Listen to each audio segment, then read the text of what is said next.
Isang malaking tarangkahan nagbumungad sa ating bida kaya't agad niyang tanong kung saan siya dadalhin ng dalawa.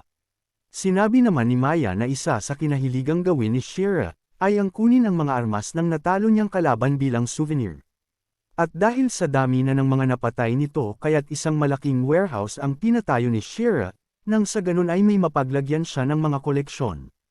Kumikinang ang naggagandahang iba't ibang uri ng armas ang nasa loob nito, samantalang inaasahan na ito ni Arum para sa isang God of Death. Ilan sa mga napansin ng ating bida ang pananggalang mula sa Gao tribe, armas ng Beast tribe, mga military guns at hindi din nakaligtas ang pangil ng mga Wing tribe. Agad namang tinuro ni Maya ang nagliliwanag na espada at sinabing ito ang ginagamit ni Shira bilang armas. Seryoso niya pang saad na ito ay ang makapangyarihang Deveroofed Sword. Hindi naman namangha ang ating bida sa anyo nito at sinabing wala namang kakaib, kaya't inis siyang tinuktukan ni Tera dahil saan ito'y makitid niyang utak at padalos-dalos na bibig. Nang unang ipakilala ang Devarolf sa kanilang mundo ay agad na nagkaroon ng agawan dito. Sina Maran, Mami at Mari ay naglaban-laban ngunit wala sa kanila ang nagtagumpay. Hindi rin magawang mapasunod ng Demon King ang espada hanggang sa dumating si Shira, at doon nahanap ng Devarolf ang kanyang totoong master. Osek ni Tera sa ating bida na napakaraming namatay na monstro dahil lang sa pagtatakang hawakan ang espada. Ayon kay Maya hindi lang master armas ang Develerf kundi isang malakas na demang, may kakayahang higupin ang lakas at kapangyarihan ng mapatay nito upang mas lalong lumakas ang kanyang master. Sa pamamagitan ng pagpatay ay mas lalong lalakas ang sino mang nagmamay-ari ng Develerf, kahit na wala itong taglay na magical power may kakayahan pa din itong mag-absorb. Malawak na napangiti naman ang ating bida dahil nalaman niyang kapag nakahigop siya ng sapat na magical power mula sa Develerf, hindi niya lang mapapantayin kundi malalampasan pa ang may-ari ng katawan na si Shira.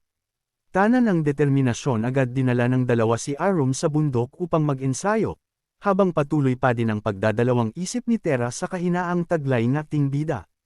Kitang-kita nila kung paano atakihin ang ating bida ng pinakamababang uri ng halimaw, at hindi man lang nito makayanang labanan o depensahan ang sarili. Puro daing at pagniwi ng nguso ang tanging nagagawa niya habang pinag-uuntog, ng animoy mga bulang halimaw kaya't humahanggos na napamura na lang si Arum. Nang makita ang muling papasugod na lowest rank monster agad kinuha ni Arum ang espada, saka sinubukang iwas-iwas o ang depensahan ang sarili, ngunit ilang segundo lang niya itong naitaas at muli nang bumagsak sa lupa. Pinilit pang hugatin ito ni Arum ngunit wala siyang maganda kundi sunod-sunod na mapamura. Nang makitang nakaangle na ang matatalim ng ngipin ng halimaw at hindi pa din mabunot ang espada, agad siyang kumaripa ng takot habang sumisigaw sa takot. Dismayado naman si Maya at Tera dahil bagaman alam nilang mahina ang ating bida, hindi nila inaasahan ganoon katindi ang karuwagan nito. Napakamot pa si Tera ng ulo nang makitang hindi man lang alam ni Arum ang tamang paghawak sa Develerf, samantalang iniisip nitong mahihigitan niya ang kakayahan ng God of Death. Alam nilang hindi nakikilala ng Develerf si Arum bilang kanyang master, dahil bagaman katawan nito ang kanyang gamit ay wala siyang bahid ng kahit katiting nitong kapangyarihan. Napaisip pa ang prinsesa at inalala ang ginawang atake ni Arum kay Tera, saka nasabing marahil ay nagkamali lang siya ng akala.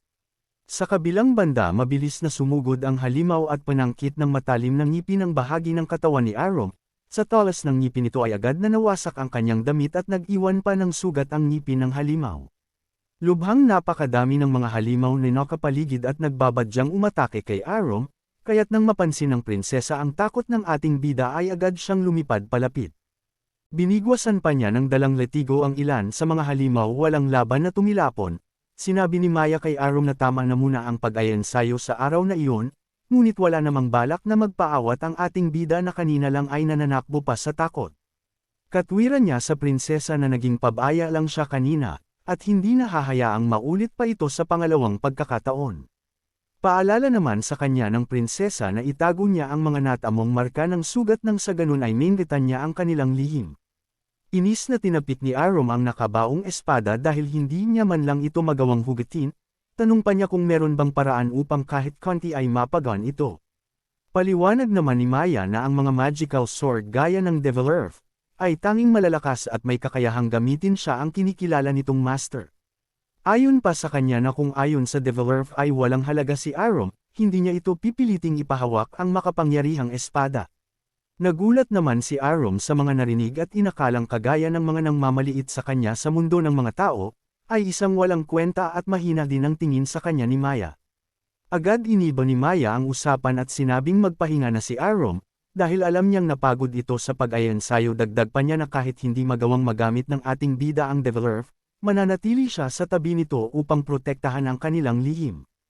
Inis na sinabi ni Arum na huwag siyang pagtawanan ni Maya dahil hindi siya isang nilalang na nangangailangan ng bantay, saka tumakbo papalapit sa nakatumpok na halimaw na animoy magpapakamatay, bumwelo ng pagsuntok ang ating bida upang harapin ang mga halimaw, pagpipigil namang sigaw ni Maya na walang tsansang manalo si Arum kung hindi niya gagamitin ang Devil Earth. Paalala pa niya na magpapagod lang ito sa padalos-dalos na pag-atake, habang inakala naman ni Terra na naglalaro lang si Arum gaya ng ginagawa ng mga tao. Mabilis na nagsisugo din ang mga halimaw at isa-isang kumagat sa binti ni Arum, bagaman nasasaktan pinilit niyang hindi ito indahin na animoy ginagawang pamain ang sarili.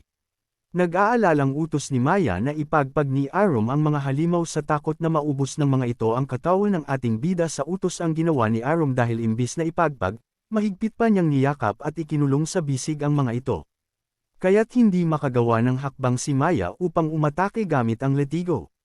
Sinabi ni Terra na nababaliw na ang ating bida dahil halatang hinihiling nitong lamunin siya ng buhay ni Arum ang nakabaong espada sa lupa, saka mabilis na tumakbo papalapit dito habang hindi bumibitaw sa pagkakakagat ang mga halimaw.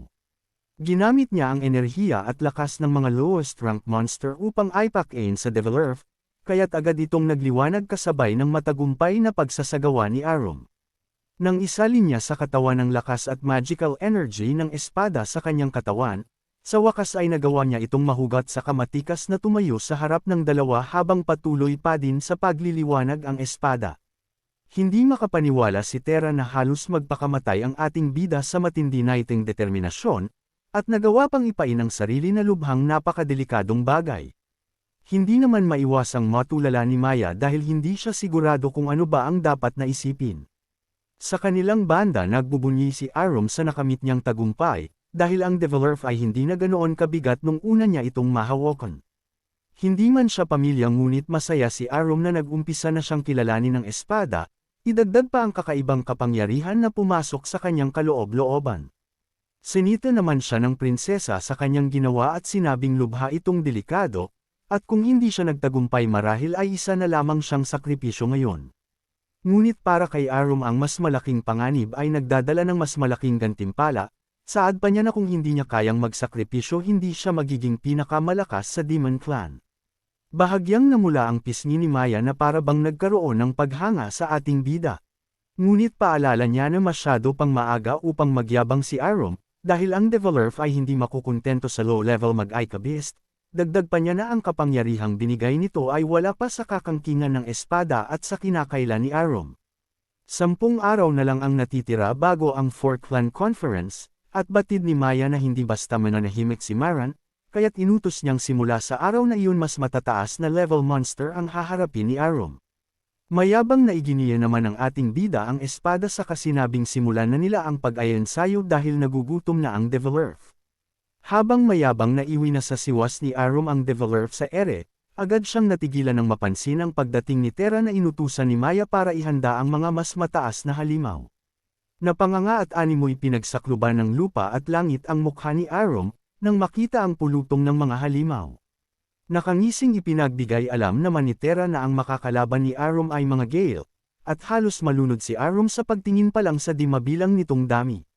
Bagaman kabado ay walang pag-aalinlangang sinimulang labanan ng ating bida ang mga halimaw, gamit ang Devil Earth na gawa niyang patumbahin ang mga ito ng mabilis at walang kapaguran, kaya't nasabi na lang niyang masarap sa pakiramdam ang pag-level up.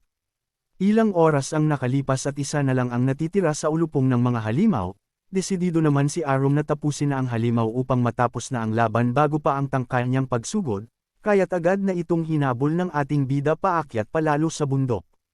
Ngunit nang makita niya ang halimaw kasalukuyan na mas malaking pulang halimaw, kaya't napatanong si Arum kung ano ang ginagawa doon ng isang advanced magical beast. Batid niya imposible niyang malabanan ang ganitong klase ng beast sa ganoong antas ng lakas, ngunit naiisip niya ding malaki ang maitutulong nito sa kanya sakaling magawa niya itong matalo.